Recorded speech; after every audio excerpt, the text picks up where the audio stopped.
Hello friends, ಇವತ್ತು special momos recipe ತೋರಿಸ್ತೀನಿ. ಇಲ್ಲಿ ನಾನು ಮೋಮೋಸ್ ಸ್ಟಫಿಂಗಾಗಿ ಒಂದು ಕ್ಯಾಬೇಜ್, ಒಂದು ಕ್ಯಾರೆಟ್, 15ರಿಂದ 20 ಬೆಳ್ಳುಳ್ಳಿ ಎಸಳು, ಸ್ವಲ್ಪ ಹಸಿ ಶುಂಠಿ ಯೂಸ್ ಮಾಡ್ತಾ ಇದ್ದೀನಿ. 1 ಕಪ್ ರಾಗಿ ಹಿಟ್ಟು, 1 ಕಪ್ ಗೋಧಿ ಹಿಟ್ಟು ಸಾನಿಗೆ ಹಾಕಿ ತೆಗೆದುಕೊಳ್ಳಿ. ನಂತರ ಸ್ವಲ್ಪ ಉಪ್ಪು ಸೇರಿಸಿ ಚೆನ್ನಾಗಿ ಮಿಕ್ಸ್ ಮಾಡಿಕೊಳ್ಳಿ. ಈ ಮೋಮೋಸ್ನ ವಿಶೇಷತೆ ಏನೆಂದರೆ ಇದರಲ್ಲಿ ರಾಗಿ ಮತ್ತು ಗೋಧಿ ಹಿಟ್ಟು ಬಳಕೆ ಮಾಡಿದ್ದೀನಿ. ನಂತರ ಸ್ವಲ್ಪ ನೀರು ಸೇರಿಸಿ ಹಿಟ್ಟು ಕಲಸಿಕೊಳ್ಳಿ. ಈ ರೀತಿಯಾಗಿ ಮೀಡಿಯಂ ಹದದವರೆಗೆ ಹಿಟ್ಟು ಕಲಸಿ 5 ನಿಮಿಷ ಇಡಿ. ಅಷ್ಟರಲ್ಲಿ ಸ್ಟಫಿಂಗ್ ವೆಜಿಟೇಬಲ್ಸ್ ರೆಡಿ ಮಾಡೋಣ. ಕ್ಯಾಬೇಜನ್ನು ಮೀಡಿಯಂ ಸೈಜ್ ಪೀಸ್ ಮಾಡಿ ಚಾಪರ್ಗೆ ಹಾಕಿಕೊಂಡಿದ್ದೀನಿ. ಚಾಪರ್ದಲ್ಲಿ ಮಾಡುವುದರಿಂದ ಬೇಗ ಚಿಕ್ಕ ಪೀಸ್ ಆಗುತ್ತದೆ. ನೋಡಿ ಎಷ್ಟು ಚೆನ್ನಾಗಿ ಚಾಪ್ ಆಗಿದೆ. ಸ್ವಲ್ಪ ಕೊತ್ತಂಬರಿ ಸೊಪ್ಪು ಚಿಕ್ಕದಾಗಿ ಕಟ್ ಮಾಡಿಕೊಳ್ಳಿ. ಕ್ಯಾರೆಟ್ ಮತ್ತು ಹಸಿ ಶುಂಠಿ ಸ್ವಲ್ಪ ಅದರ ಫೀಲ್ ತೆಗೆದುಕೊಳ್ಳಿ, ಏಕೆಂದರೆ ಕೆಲವೊಮ್ಮೆ ಎಷ್ಟು ಕ್ಲೀನಾಗಿ ನೀರಲ್ಲಿ ತೊಳೆದರೂ ಸ್ವಲ್ಪ ಮಣ್ಣು ಇರುತ್ತದೆ. ನಂತರ ಕ್ಯಾರೆಟ್ ಹಸಿ ಶುಂಠಿಯನ್ನು ತುರಿದುಕೊಳ್ಳಿ. ಮಿಕ್ಸಿಗೆ ಹಾಕೋದ್ರಿಂದ ಸ್ವಲ್ಪ ನೀರು ಥರ ಆಗುತ್ತೆ, ಅದಕ್ಕೆ ಈ ರೀತಿ ತುರಿದುಕೊಂಡರೆ ಚೆನ್ನಾಗಿರುತ್ತದೆ. ಒಂದು ಪಾತ್ರೆ ಬಿಸಿ ಆಗಲು ಇಡಿ. ಅದಕ್ಕೆ ಸ್ವಲ್ಪ ಎಣ್ಣೆ ಹಾಕಿ ಬಿಸಿಯಾದ ಮೇಲೆ ಚಾಪ್ ಮಾಡಿರುವ ಕ್ಯಾಬೇಜ್ ಹಾಕಿ ಸ್ವಲ್ಪ ಬೇಯಿಸಿ.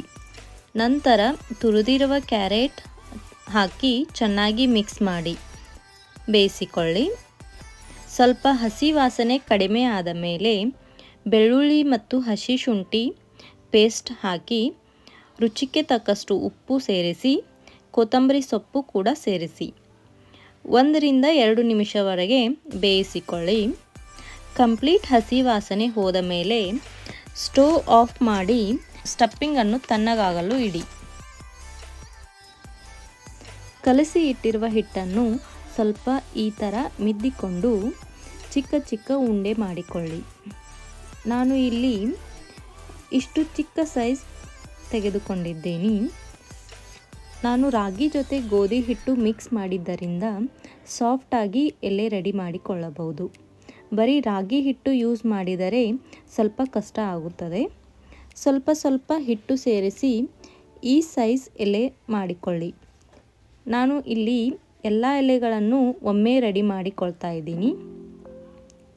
ಕ್ವಾಂಟಿಟಿ ಕಡಿಮೆ ಇರುವುದರಿಂದ ಎಲೆಗಳು ಬೇಗ ಅಂಟಿಕೊಳ್ಳುವುದಿಲ್ಲ. ಯೂಶ್ವಲಿ ಎಲ್ಲರೂ ಮೋಮೋಸ್ ಒಂದೇ ಥರದ ಶೇಪ್ ಮಾಡುತ್ತಾರೆ. ಇಲ್ಲಿ ಸ್ವಲ್ಪ ಬೇರೆ ರೀತಿ ಮಾಡಿದ್ದೀನಿ. ತುಂಬ ಸುಲಭವಾಗಿ ಈ ಥರ ಮಾಡಿಕೊಳ್ಳಬಹುದು. ನೋಡಿ ಎಷ್ಟು ಚೆನ್ನಾಗಿ ಬಂದಿದೆ. ನೋಡೋಕೆ ಮಕ್ಕಳಿಗೆ ಡಿಫ್ರೆಂಟ್ ಆಗಿ, ತಿನ್ನೋಕೆ ಕೂಡ ಅಷ್ಟೇ ಟೇಸ್ಟಿಯಾಗಿ ಇರುತ್ತದೆ. ರಾಗಿ ಐಟಮ್ಸ್ ಲೈಕ್ ಆಗದೇ ಇರುವವರು ಕೂಡ ಈ ಐಟಮ್ ಲೈಕ್ ಮಾಡ್ತಾರೆ, ಅಷ್ಟು ಚೆನ್ನಾಗಿದೆ. ಮೋಮೋಸ್ ಬೇಯಿಸಲು ನಾನು ಇಡ್ಲಿ ಪಾತ್ರೆ ಯೂಸ್ ಮಾಡಿದ್ದೀನಿ. ಇಡ್ಲಿ ಪ್ಲೇಟಿಗೆ ಸ್ವಲ್ಪ ಎಣ್ಣೆ ಹಚ್ಚಿ ರೆಡಿ ಮಾಡಿಕೊಂಡಿರುವ ಮೋಮೋಸ್ ಬೇಯಿಸಲು ಇಡಿ.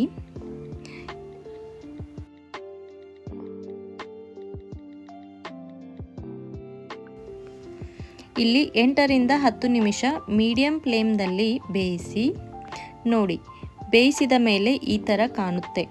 ರಾಗಿ ಹಿಟ್ಟು ಆರೋಗ್ಯಕ್ಕೆ ತುಂಬ ಒಳ್ಳೆಯದು. ಇದರಲ್ಲಿ ಕ್ಯಾಲ್ಸಿಯಂ, ಐರನ್, ಫೈಬರ್ ಜಾಸ್ತಿ ಇರುತ್ತದೆ.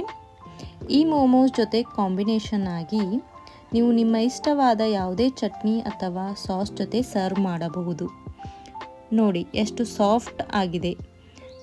ಸ್ಟಫಿಂಗ್ನಲ್ಲಿರುವ ಕ್ಯಾಬೇಜ್ ಮತ್ತು ಕ್ಯಾರೆಟ್ನಲ್ಲಿ ವಿಟಮಿನ್ ಎ ಮತ್ತು ಸಿ ಇರುವುದರಿಂದ ಜೀರ್ಣಕ್ರಿಯೆಗೆ ಸಹಾಯ ಆಗುತ್ತದೆ.